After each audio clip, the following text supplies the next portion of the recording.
Welcome everyone to another episode of Slasher Scotty. I am your host Scotty McCoy, and I have a guest from it is my favorite TV show ever. I watched it 13 times on Netflix straight through. I have Michael Coleman, and he played Happy on Once Upon a Time. Hey Michael, how are you doing? Hi ho, hi ho. I am very good. Thanks for having me. No problem. I am very excited about this interview. You're my first Once Upon a Time interview, and like I said, I literally watched the show 13 times on Netflix straight from season 1 through 7. I am a huge Well, fan. thank you. That's awesome. Thank you Thank you. for that. Not a problem. So the first question I got is, how did you get your start into acting? You know what's so funny you asked that? I actually was literally haven't thought about that in ever, and I was actually driving the other day thinking about it, and and it's so weird because I actually got started when I was about 9 years old, and I was in my elementary school play, and the play was called The Dump Monster, and I played the Dump Monster, and my costume was a box with a bunch of cuts of newspaper that strips that became my hair, and the eyes were cut out. And it was just, it was a very simple costume. My mother and I made it together, and I was 9 years old, and I became madly in love with the idea of being able to make people feel things or make people think about things. And I feel really lucky that I had that experience at such an early age, Right. that I've always, since that time, I've just had a real reverence for story and the power of story. So, yeah, from a very early age, that's how I got started. And then even when I was in high school, I'm old enough now that it was pre-internet, and I used to look at the back of the newspaper ads for different spaces that would let you come do stand-up or sketch comedy or improv, and I was always looking for stage time. And yeah, I was just madly in love with the whole idea of performing or entertaining from an early age. Awesome. That's so cool. So, what was your audition like for Once Upon a Time? Uh, my audition for this time was really interesting. So my wife and I was driving to the audition, and it's a studio that's not too far from my home.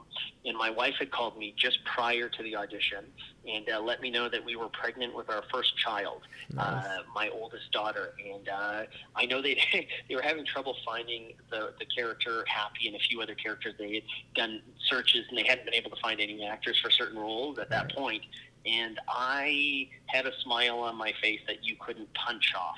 And yeah, so I distinctly remember walking into that audition, and it's not that I didn't care, it's just I cared about something more at that second in time because I just discovered that I had created life with the person I love, and I was just like, probably not as focused as I should be, but in a wonderful way. I was a level of happy that most people only experience when they find out they're giving birth to their first child, or Right. having their first child. So, yeah, I think I actually remember it was one of the executive producers that said to me, "So, are you happy?" And I explained, "I just found out my wife and I are pregnant with the first kid.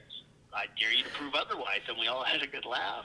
And I think at that point I wanted to pull a George Costanza from Seinfeld and say, Uh-huh. "All right, that's my time. I'm out of here. I think I just booked this thing and I never even said anything."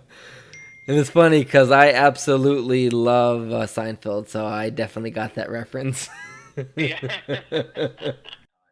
Exactly. And one thing I loved about this show, like the most, was probably its unpredictability. Like, just the Yeah. fact that you don't know, you think, like, because even though Captain Hook was introduced in season 2, but it led into the Peter Pan arc in the first half of season 3, you're thinking, like, Captain Hook's going to be this villain, at the end of the day, because he isn't Peter Pan, but they reversed the crap out of that, and Peter Pan was the ultimate demon. Oh, for sure. And you know Like, what, it was really, great. what a talented guy. Like, holy cow. Great human being in real life and just a brilliant young actor. Just what an awesome guy. Yeah. And we had that with a lot of guys, like, all the different younger actors that we had come through the series were just absolutely fantastic, Yeah. acting well beyond their years. So, Yes, exactly. So what was it like working with Jennifer Goodwin and Josh Dallas?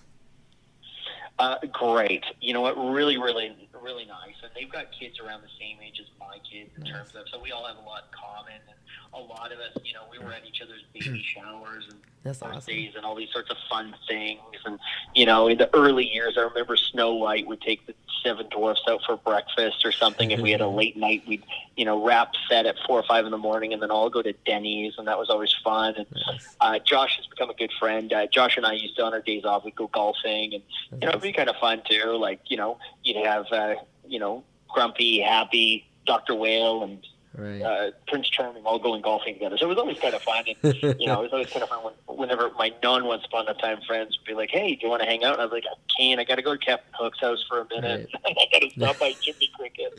It always That's sounded so awesome. ridiculous. But in our world, it's like, no, those are who my friends are. Yep, exactly. So I'm gonna tell you a story after I ask you the question for this next question.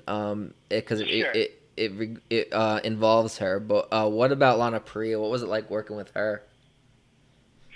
You know what? I cannot say enough things about Lana Parrilla. I think she is. I think she's, first of all, I think she's an incredibly talented performer. I Mm-hmm. think her performance in Once Upon a Time, her balance of being arguably our most evil character. I mean, you can debate it with some of the others like Rumpel and all the others, but Right. her journey from where she went to the trauma she experienced to the redemption she experienced Yeah. was just epic. And, she was just, like, as a performer, like, actor to actor, holy cow, hats Yeah. off. What a brilliant journey over 7 Yeah. years. And then on top of that, what an incredible human being. Like, I got really sick during one of the seasons, and I was in intensive care for a while, Wow. and just sort of the love and affection and the support, it was just mind-blowing. Right. And I just, the way she's with my kids, and just a brilliant, beautiful human being. Nice. Yeah, and the thing is, like, yeah, you said she's one of the most. Well, you could debate it with other characters, but she's one of the most evil characters in the movie. I mean, in the series, and she really is. The evil's in her name, and like the character is just so Yeah. complex. It's got so many layers and so many avenues to her. From like you said, the redemption to the evil to the revenge to to the depressing and the sorrow and the sadness and everything. Like it just got so many layers to this character, like, and it evolved over time. It's so hard to do all that in one character, especially from season to season, and just add to this character, and she did it beautifully. Yeah. And Yeah, no, she was just amazing. And you think about it, I mean, she's working long days, long hours, Yeah. day after day, week after week, month after month. Yeah. Like the amount of emotion that because remember, she's experiencing all that emotion in real time while she's acting. Yeah. It's a lot. Like, that's fatiguing. And Yeah. her ability to be that consistent for 7 straight years. Mhm. And I think, and I also think she built an incredible fan following because of her ability to be such an incredibly gifted performer and Right. human being. And then to see what she does with that influence and how she uses it for positivity throughout the world, like, it's a really, really cool thing to see up close. Completely agree. So the story I'm gonna tell is so like I said, I was at the convention in Whippany, and I mean the main reason I really went was of course for Lana Priya, and that's where the story comes into Right. play. So my dad, he was diagnosed with stage 4 brain cancer in 2016. And that was Oh, my around the thank you, and that was around the time I actually started watching Once Upon a Time. Like I was like for the very first time, like on Netflix. And I think if I'm not mistaken, like it was season 5 or season 6 was coming up or something like that. I can't remember off the top of my head what season it was, but I know the new season was actually about to start within a month. So I finished every single season up to the current season that was on Netflix, and then I found like the first half or whatever the other half that wasn't on Netflix on like some site, and I watched it literally in a month and a half straight. But anyways, yeah, my dad was diagnosed with stage 4 brain cancer, and he had a stroke after brain surgery. And they gave him 24 hours to live after after he had the stroke. And I watched this show, and this show I was at the part in the series. I can't remember exactly where it registered and gave me it, but the show is based on hope. And Right.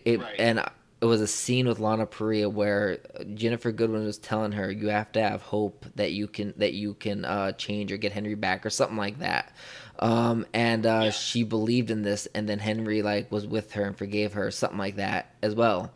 And to me, that watching Lana Priya have the hope, and then it the good happened is what kind of inspired me with with this, and gave me hope that my dad will be okay, everything will be fine. They give him 24 hours to live, but she said miracles happen on the show, so like miracles will happen. My dad will get this miracle. My dad got the miracle, and he woke up from his coma. He was given a year and a half to live. Literally in about 2 weeks, it's going to mark 4 years that he was initially diagnosed. He should have been dead about a year and a half ago. Wow. Tumor That's, still you know what? stable. So, That's right? yeah. And that's where my dream came true. I needed to go, and I needed to tell Anna Priya this. So I got a photo op with her. I spent like over like $3,000 on this convention of my own money that I worked so hard for. Right. Spent so much money to go just so I could tell her this. So I got the photo shoot, and I knew I wanted to tell her at the autograph signing the full story if I was given enough time. I didn't think I would be able to tell her any of it, to be honest with you. But I wanted to tell her, because we didn't tell my entire family or anything, because my dad just got an MRI the day before I met Lana Priya, and he ended up and he got his results back, and his tumor was still stable, and I believe it was in October, so he was I think it was at the time 2 years brain cancer free. So I told her that during the photo shoot, and it was like amazing, and we did like our hug pose. And then a little later that day, we did at the autograph signing. I told her I want to tell her the story, but I don't have a lot of time, and I literally spent, I believe I spent like more money, like I spent $3,000 just on tickets and like all the other extras, autograph and photo ops and that. But there was an auction they were doing. I probably spent about a good $5,000 just on an extra ticket, a front of the line to meet her, and like a big like mate poster that I literally still have in my apartment, like tucked away for safekeepings. And I just so I can meet her so badly, like I wanted to see her. And I wrote a book about my dad. I wrote two now, but at the time I had one out about my dad and his journey. And I had her sign it on the front, and then I had her sign the second autograph that I also won in the middle with all the other autographs. And I asked her if I could tell her the story, but I told her it's a long story. She's like, you know what? You paid for all this time. It looks like it's an important story. You take all the time you need to tell me the story. I don't care how long it takes. This is your time. You spent hard money that you work for to come see me. Tell me your story. And I'm like, thank you so much. So I told her it. She looked at the lady next to her, and she goes, do you have a freaking Kleenex? She started crying, right? And then after I told her, she asked if she could take a picture of my book. I said, yeah, of course. She asked, I showed her, I just picked up my picture with her, the hug pose, and she took a picture of that. And then she offered for a free autograph on that picture, which she also did, which she didn't even want me to pay extra for that. And then I said, thank you so much. And I said bye, and I was getting ready to leave. And she goes, where are you going? Where the hell are you going? I'm like looking confused. I'm like, I told you the story and everything. I don't want to hold up the line. She's like, you can't tell me a story like that and not get a hug. I'm like, are you freaking kidding me? I'm like, are you freaking kidding me? So I came over and I gave her a hug, and I started crying, and she was like wiping the tears off my eyes, because like this is like a dream come true. Like, this lady that gave me hope that my dad's going to be okay, just from a TV show that she's in. And I'm getting to tell her this, and she's treating me like this. And then I got a bunch of like tagged messages on Facebook, because I'm in this group on Facebook for Once Upon a Time called the Heart of the Truest Believers.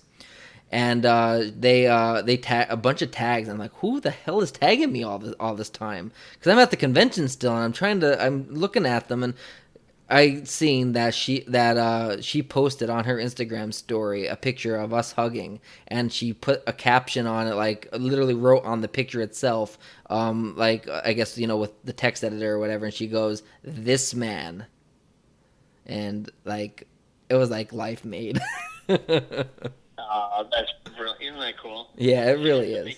Here's the secret about Lana Priya. Okay. Everybody watched her for 7 years, ripping people's hearts out of other people's chests. Right. Her real magic skill is she can make the heart that's in your chest feel 10 times bigger just by chatting with her. Exactly. That's the secret. Exactly. She was great. She really was, and I mean, everybody I met was great. But like I said, the main reason I went was for Lana Parrilla, and it wasn't just because I wanted to meet her because she was my favorite, my favorite character on the show, or because I love her, or whatever, or because she's a great actress, whatever. It was because of the story, and I needed to tell her. I just needed, to get Right. that out and tell her that. But continuing on with the interview, which season of Once Upon a Time is your personal favorite, and which one do you like the least? My favorite season, without question, is season one. I thought season Right. one was the most fun. It was the one where we all got to figure out what the heck the show was, while the fans got to figure out what the heck the show was at the Mm-hmm. same time. And I think that's the magic of most shows, is that an early season, a first season, usually does that. Right. Yeah, in terms of least favorite, I don't know if I have a least favorite. I just think number one was my favorite. Okay. But I thought every other season had reasons to love it. Right. Yes. Yeah. Even in the seventh season, where a lot of the original cast members, Yeah. most of us original cast members weren't in season seven, or were only in for a small portion of it, Right. it still gave us an opportunity to introduce so many cool new people to the family that, Yes. there's just as much love and affection for that Right. as there is for the original six. Agreed completely. Agreed completely. So, did you ever watch the show when it was airing on TV during its run, and do you still watch it on streaming platforms like Netflix? I have seen it. We did watch, and there's actually many of the cast we used to get together and watch it together on Nice. on Sunday nights. We used to all get together and Nice. watch the show, and that was kind of fun. So we'd have viewing parties, and I don't know if I have seen an episode now in a couple of years, actually. Oh wow. Yeah, it's been a while, but I know when we were doing conventions and things like that, it was often kind of fun that if the show was on air while we were at a convention, some of us would have a good time to, watch it with the people that were there to support us at the convention. That was always a fun thing. Right. But yeah, I've seen every episode multiple times, That's so awesome. yeah, but it's probably worth a rewatch at some point. Yeah, definitely. I haven't actually watched it in a while. Got for you though is do you got any projects in the works, or any websites, social media pages, or anything else that you would like to promote to our listeners? I would love to. Yeah, you know Awesome. what? I got a couple. So Cool. I write and perform in a TV show called Hipsterverse, and if Okay. you go to hipsterverse.com, you can find that.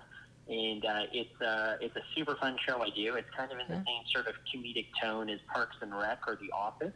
And we have a crazy amount of fun. And season one is going to be relaunched again this fall as we start shooting season two. Okay. I'm also working on a new animated series, and I can't say much more than I will have some of my old Once Upon a Time friends involved in it. I work as a writer on it, and I do one of the voices, and some of my friends from Once Upon a Time will be also Awesome. lending their voice. On top of that, I just finished releasing a feature film called Surge 17, which is another project that was a lot of fun that just was released on Apple and I believe Amazon, if I'm not mistaken. Nice. And then I got two other shows coming up, one called Exchanging Vows and Skylar. So yeah, lots of work, lots of things coming up, lots of fun projects. And just really grateful to get to do what I love for a living. Oh, that's awesome. And now, was all that filmed before the pandemic started, or are you filming? Are things starting to open up in California? Or are you filming like out in a different location, or? No, actually, I'm all the way up here in Vancouver, Canada. Oh, okay. We are actually back. So Nice. we do shows like, Riverdale and Right. Arrow and Flash. And Once Upon a Time was there. Yeah, so Right. Once Upon a Time was here. So all of these shows are just getting back to Awesome. camera in the next couple of weeks. That is We're actually great. quite busy up here. So, we're very COVID sensitive and we're aware of it, but Right. we're also, we're very lucky that we're about to start shooting most of the shows again up here. That is awesome to hear. So anybody that also wants to find out what Michael's up to after this interview does air, you'll be able to just go to his IMDb page and he'll see all the projects that he's currently in and he's been in the past and what he has coming up in the future after this interview does air, and you'll be able to stay tuned in all of his projects. I'll give you one last thing too. Okay. If anybody who goes to a place called storyinstitute.ca, I own and operate a post-secondary school for people wanting to work professionally in film and television. And Nice. on my board of directors is Sean McGuire, who played Nice. Robin Hood, and some of our teachers are people like Tassia Tellis from The 100, or Devin Dalton from the BFG, or My Little Pony, or Kirby Morrow, who's Goku on Dragon Ball Z. So we have a lot of different working professional actors that That's awesome. we've all got together, opened up a post-secondary school, and we're teaching actors to do what we do. So if anybody is listening and is an aspiring actor, writer, or filmmaker, go to storyinstitute.ca and check it out, because that's we would love to help other people do what we do. We think it's a real cool gift, and it's one that should be shared. Awesome. Well, thank you so much for sharing that, and I thank you so much for your time, Michael. It's been an honor and a pleasure to talk to you. Yeah, you as well. Thank you so much. Yep. We'll do this anytime you like. Awesome. Thank you so much, and stay safe and have a great rest of your night.